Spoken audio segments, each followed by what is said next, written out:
Mr. Griffith, Dezhi with China Central Television. A follow-up on the situation in Gaza. Last December, you talked to media. You said it isn't really a statistically significant operation anymore in Gaza when you're talking about a humanitarian operation. Now, obviously, the situation is getting worse.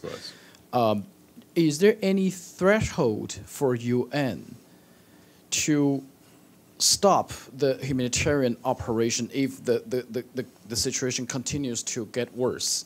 And how far away do you think we are now from that threshold? Thank you. You know, it's with some pride, I must say, that I find myself associated with the humanitarian community around the world.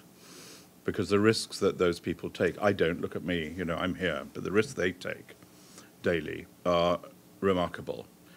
I had a meeting here in New York last week of the heads of humanitarian agencies. We meet every 6 months in a committee that I'm responsible for.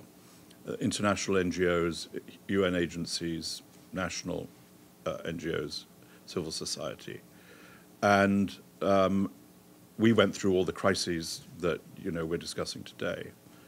And they said something which I think partly answers your question, which is we've never asked so much of our people in the field to take so many risks, whether it's in Darfur, whether it's in Gaza, whether it's in Ukraine, whether it's anywhere else. And we are asking them to do more and more and take more and more risks, and we're doing so at a time of impunity.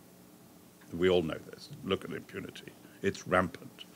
Now, what humanitarian agencies don't do is quit. They don't quit. Famously, they talk about staying and delivering.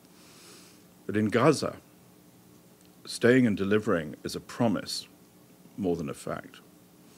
Because they may stay, but delivering, as I was saying to Edie, is something which has been made almost impossible. So we won't pull out unless the security is such that it's just too dangerous to be there. I have my own colleagues in Rafah, in Gaza, up in the central area as well. They're not leaving. Gilles Michaud, the head of security for the UN, has done a huge amount of work trying to make sure that we understand the risks and understand the requirements for safety. We won't leave, but we're looking at an operation which is not delivering. We're nowhere near where we need to be.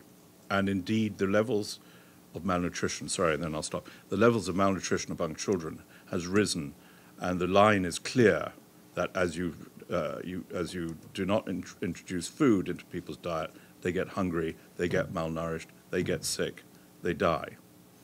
It's a line, straight line, yeah.